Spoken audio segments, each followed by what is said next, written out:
आर्थिक तूफान आ रहा है और ऐसा तूफान आ रहा है जो हिंदुस्तान ने पहले नहीं देखा। पेट्रोल डीजल के दाम आसमान तक पहुंच जाएंगे। ऐसा लग रहा है कि विपक्ष अपनी सारी ताकत ये नैरेटिव बनाने में लगा रहा है कि भारत कितनी मुश्किल में है और आने वाले दिन कितनी तबाही भरे होने वाले हैं, जबकि दुनिया भर के हालात को देखकर ये साफ साफ पता लग रहा है कि भारत की स्थिति दुनिया के तमाम देशों से कहीं बेहतर है। एक के बाद एक वो चुनाव में हारते हैं, उसका जो फ्रस्ट्रेशन है, खुंदकी भावना है, वो नजर आती है।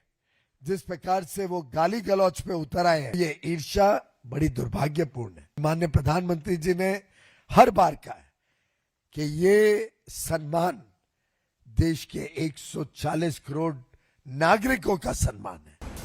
लेकिन कांग्रेस ने सियासी तलखी इतनी बढ़ा दी है कि राहुल गांधी जैसे कांग्रेस के बड़े नेता भी अब तू तड़ाक और गाली गलौच वाली भाषा पर उतर आए हैं। आपका प्रधानमंत्री गद्दार है, आपका होम मिनिस्टर गद्दार है, नरेंद्र मोदी रोएगा जैसे कोविड के समय रोया था। भारत कितने बड़े संकट में फंसा है, ये नैरेटिव बनाने में कांग्रेस अकेले नहीं, विपक्ष के दूसरे दल भी इसी सियासी लीग में शामिल हैं। आज लाइनें लंबी लंबी लगी हैं और याद रखना अभी डीजल पेट्रोल और महंगा होगा और डॉलर 100 रुपए से ऊपर जाएगा। आपकी हर जरूरत की चीज महंगी हो जाएगी। ये लोग तो बैलगाड़ी के दौर में ले जाना चाहती है ये सरकार। रूलेस गवर्नमेंट हमारा देश चला रही है, तो भी आज इकोनॉमी की हालत है।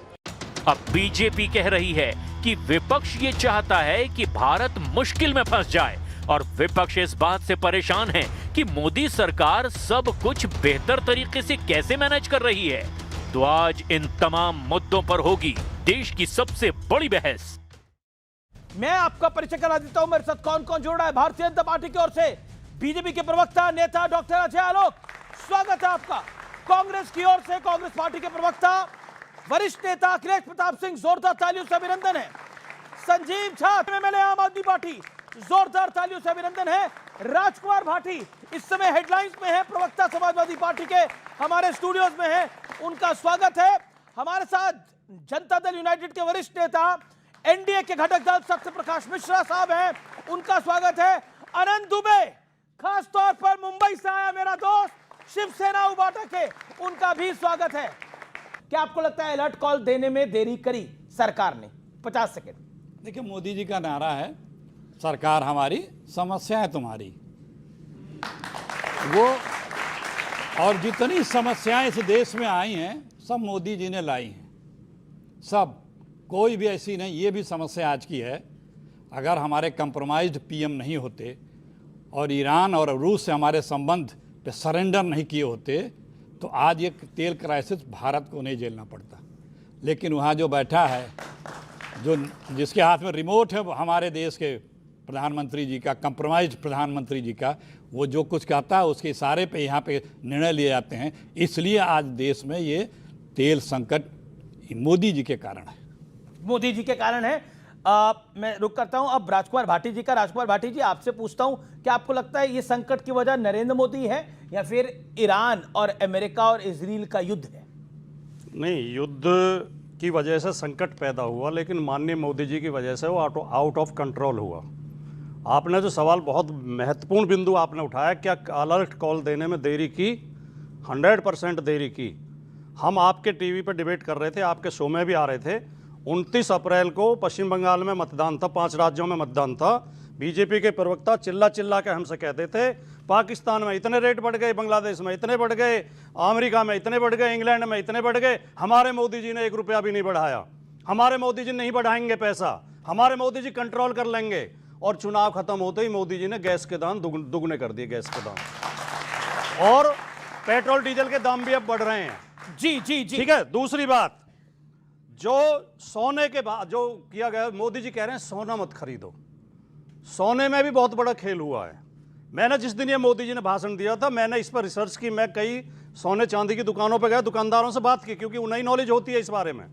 वो दुकानदारों ने मुझे बताया कि अगस्त 24 में 70,000 रुपये प्रति 10 ग्राम रेट था सोने का।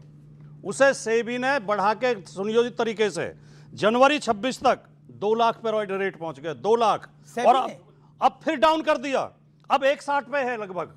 सेबी स्टॉक मार्केट्स का रेगुलेटर है, सोने से उसका कोई लेना देना नहीं है। सेबी का रोल होता है सोने के भाव तय करने में। नहीं, सेबी का कोई रोल नहीं होता सर। मैं क्योंकि इक्विटी मार्केट्स को समझता हूं, कमोडिटी मार्केट को समझता हूं, सोने के रेट ग्लोबली तय होते हैं, क्रूड के रेट ग्लोबली तय होते हैं, उसका सेबी से कोई लेना देना नहीं है। सेंट्रल कमोडिटी एक्सचेंज और सेबी दोनों का जो दुकानदारों ने मुझे हो सकता है कमोडिटी एक्सचेंज का ही रोल हो, सेंट्रल कमोडिटी एक्सचेंज और सेबी।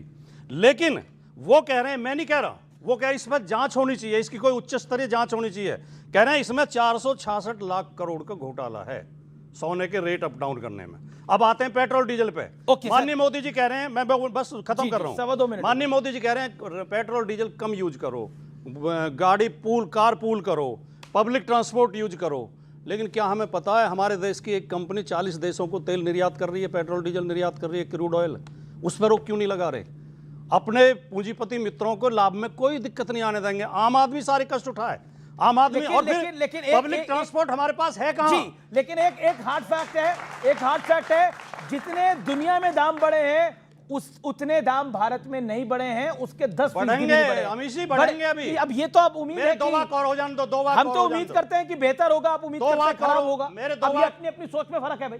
2 लाख और हो जाए। मैं उम्मीद करता हूं बेहतर होगा, आप उम्मीद कर रहे हैं खराब होगा, ये फर्क है। लेकिन 2 लाख 3 मिनट हो गए, 3 मिनट हो गए। नहीं, मैं आगे मौका दूंगा। अजय लोग अलर्ट कॉल करने में देरी करी, आप तो कह रहे थे दाम नहीं बढ़ेंगे, लेकिन दाम बढ़ गए। क्या कहेंगे अब? आप फंस गए, आप वो वाले आप नहीं, आप बीजेपी वाले आप। सबसे पहले इन्होंने तो वैसे बीजेपी में भी कई आप वाले हैं। नहीं, सबसे पहले इन्होंने कहा हमारे कांग्रेस के भाई ने कि सारी समस्या मोदी जी लेके आए। सब दिक्कत यह है कि समस्या जब देश पे आती है तो पूरा देश लगता है उसका समाधान खोजने, और एक ऐसी पार्टी है जो लगता है कि इस समस्या को बड़ी कैसे की जाए। शुरुआत करते हैं। सबसे पहले जब सर्जिकल स्ट्राइक हुई, सबूत दिखाओ। सर्जिकल स्ट्राइक के बाद एयर स्ट्राइक हुई, कौवे मार के आगे पेड़ गिरा दिए, सबूत दिखाओ। कोरोना आया, मोविड, मोदी पैसे खा रहा है, पैसे दो। उसके बाद आया कोरोना वैक्सीन नहीं लेंगे। विदेशों की वैक्सीन क्यों नहीं ला रहे हो? देश की हर समस्या को बढ़ा के दिखाते वाली कांग्रेस पार्टी, कभी हिंडनबर्ग, कभी पेगासस, सब याद दिला रहा हूं क्योंकि लोगों की मेमोरी कम हो जाती है। कभी मोबाइल में पेगासस लगा दिया, सरकार जासूसी करवा रही है। कभी हिंडनबर्ग आ गया। अब आया ये ऑयल क्राइसिस, मोदी जी ने वॉर करवाया, मोदी जी समस्या लेके आ गए। ये होता है अजम्पशन। जैसे सपा ने कहा गोल्ड के रेट 486 लाख करोड़ का घोटाला हो गया, मुझे बताया सेबी ने बढ़ा दिया। अरे बुलियन रेट कंट्रोल करता है जो कि ग्रेट ब्रिटेन में बैठता है, उसके हिसाब से गोल्ड डायमंड्स के रेट तय होते हैं। इतना तो जाना कीजिए, बस अफवाह फैला देनी है। आपके व्यूअर है कम से कम 2-3 करोड़ टीवी पे एक बार में देखेंगे। कई गांव का लोग सोचेगा सही में 486 लाख करोड़ बढ़ गया, लेकिन सरकार भारत का रोल क्या है गोल्ड का रेट बढ़ाने में? अब तीसरी बात आते हैं, तो ये होती है एजम्पशन पॉलिटिक्स। आपने एज्यूम कर लिया, एजम्पशन पॉलिटिक्स। अब सच्चाई क्या है? हुआ यह है कि भारत का जो पेट्रोलियम आता था, इस पेट्रोलियम की पूरी सप्लाई चेन अमेरिका, इजराइल और ईरान युद्ध ने बाधित कर दी। हमारा 20% तेल इसी रास्ते से आता था। एलपीजी अगर 100 की जरूरत है, 40 का उत्पादन हमारे घर में होता है, 60% हम बाहर से मंगवाते हैं। इस 60% का 90% कतर से आता था, जो कि फिर हॉर्मुज स्ट्रेट है। 45% ऑयल हमारा हॉर्मुज स्ट्रेट से आता था। जब तेल आने में डिले होगा, हम भले दूसरे जगह से तेल मंगवाएं, उस तेल के दाम बढ़ गए मार्केट में, तो बढ़ा हुआ तेल का दाम और लाने में लागत में बढ़ाई, क्योंकि जहाज को जो 6 दिन लगते हैं उसको 8 दिन में लगेंगे। 1 मिनट। तो जब यहाँ पे वही चीज अगर हमारे ट्रक और बस को मिलेगी, उनका रेट बढ़ेगा तो सब चीज की महंगाई बढ़ेगी। इसलिए मोदी जी ने कहा कि भाई अब सबको बचाना शुरू कीजिए, क्योंकि जब तक सप्लाई बाधित नहीं थी, अब युद्ध के बाद सप्लाई बाधित हो सकती है। बोलिए। ईरान से और चीन से, रूस से हमारे रिश्ते थे। हर गाढ़े वक्त में ईरान ने हमको सबसे सस्ते दाम पे तेल दिया, उधार तेल दिया, बैंक में यहाँ पैसा रखा। आपने अमेरिका के कहने से उससे संबंध क्यों खत्म किए? क्यों उससे तेल लेना बंद किए? यदि आप ईरान से तेल लेते रहते तो आज भी आपको हार्मूज की समस्या नहीं होती। रूस से तेल लेते रहते हार्मूज से समस्या नहीं होती। आप उसके बावजूद ही अमेरिका ने आप पे सैंक्शन लगाया। ये कंप्रोमाइज प्रधानमंत्री के द्वारा बुलाया गया समस्या है। युद्ध हमने नहीं कराया, लेकिन हमारा, अरे सुनिए, बीच में नहीं, हम अपना रिश्ता बना के रखे होते। अमेरिका के कहने से हमने अपना रिश्ता बदला, अपने दोस्त को हटाया। उसने आप कह रहे हैं हमारा रिश्ता नहीं है। रशिया का फॉरेन मिनिस्टर कह रहा है कि अगर ईरान और इजराइल और अमेरिका में कोई पैचअप करा सकता है तो वो भारत है। आप बताइए, भारत और रूस का रिश्ता कहां टूटा? आप अफवाह पर आते हैं। मैं अफवाह नहीं, सच बता रहा हूं भाई। मैं उसी में कह रहा हूं, मोदी जी विश्व गुरु हैं भाई। आप बता दीजिए, मोदी जी विश्व गुरु हैं। तो मान रहे, अभी आप मान फोन रहे हैं। करेंगे, रुकवा देंगे सब कुछ। रुक जाइए, नीट का पेपर भर नहीं करा पाएंगे बिना नकल के, बिना पर्चा उठोने के। विश्व गुरु हैं, नहीं युद्ध रुकवा सकते हो तो नीट का पेपर तो लीक करा सकते हो ना। 3 बार हुआ है। 20-20, 25-25 लाख बच्चे जो सालों मेहनत करते हैं, जिनके माँ बाप दिन रात अपने बच्चे के लिए तपस्या करते हैं, प्रार्थना करते हैं, दिन रात जगते हैं, अंगुलियों में पेन पक से लिखते लिखते घिस जाती है। आप लोग यहाँ मुंह चला के काम कर लेते हो ना। बच्चों से पूछो, नोट बनाते बनाते रात रात भर इतनी मोटी मोटी डायरी भर जाती है, और उनका पर्चा लीक कराने के बाद शर्म नहीं आती है। और लीक कौन कराता है? लीक कराने वाले का कोई लिंक आप लोग नहीं दिखाते हैं। ये नहीं बताते आप लोग कि लीक कराने वाला कौन है। वो सब भाजपा, मैक्सिमम भाजपा के लोग क्यों पकड़े जाते हैं? पर्चा नहीं करा पाएंगे। कांग्रेसियों के दिमाग में हमेशा नोट ही चलते रहता है। बच्चे नोट नहीं बनाते, नोट्स बनाते हैं। नोट और नोट्स में अंतर है, पहली बात सुनिए। दूसरी चीज, गोल पोस्ट चेंज करने से कोई फर्क नहीं पड़ता है। नहीं, गोल पोस्ट चेंज कर रहे नहीं कर। अब एक मिनट, मैं बीच में नहीं बोल रहा था। अभी तो बात नहीं करते थे किसी से। अभी तो ये बात नहीं कर रहे किसी से। बच्चों का मजाक उड़ा रहे हैं। बच्चों का मजाक उड़ा रहे हैं। आपकी बुद्धि का मजाक उड़ा रहे हैं। बच्चों का जिन्होंने जीवन में कभी एंट्रेंस नहीं दिया, वो एंट्रेंस की बात कर। मेरा निवेदन अखिलेश, 40 सेकंड। कहा कि ईरान ने हमको उधार देना बंद कर दिया। ईरान ने भारत को तेल उधार देना बंद कर दिया। हमने कभी उधार नहीं लिया। भारत को उधार लेने की जरूरत नहीं है। आपका उधार चुका रहे पिछले 12 साल से। ऑयल बॉन्ड में उधार इन्होंने लिया 3 लाख करोड़ का, चुका हमने। क्या बकवास करेंगे? देश को बेच खाने वाले धरती आसाल पासवान, धरती और आकाश और पाताल तीनों को बेच खाया इन लोगों ने। इसलिए हमेशा उधारी दिमाग में रहेगा, नोट ही दिमाग में रहेगा।